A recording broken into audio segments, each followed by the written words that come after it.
యానం సమీపంలో గోదావరిలో ONGC pipe line నుండి గ్యాస్ లీక్ అయి కలకలం రేపింది.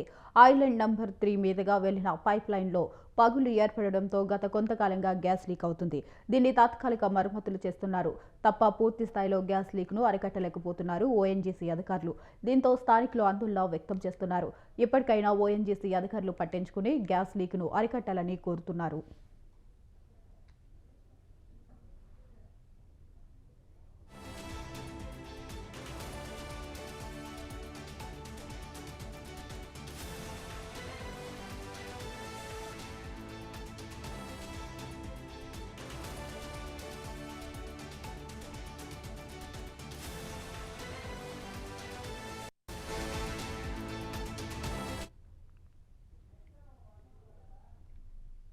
యానం సమీపంలో గోదావరిలో ఓఎన్జీసీ పైప్ లైన్ నుండి గ్యాస్ లీక్ కలకలం రేపింది.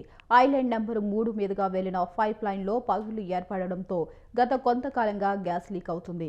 దీనికి తాత్కాలిక మరమ్మతులు చేస్తున్నారు తప్ప పూర్తి స్థాయిలో గ్యాస్ లీక్ను అరికట్టలేకపోతున్నారు ఓఎన్జీసీ అధికారులు. దీంతో స్థానికులు ఆందోళన వ్యక్తం చేస్తున్నారు. ఎప్పటికైనా ఓఎన్జీసీ అధికారులు పట్టించుకుని గ్యాస్ లీక్ను అరికట్టాలని కోరుతున్నారు.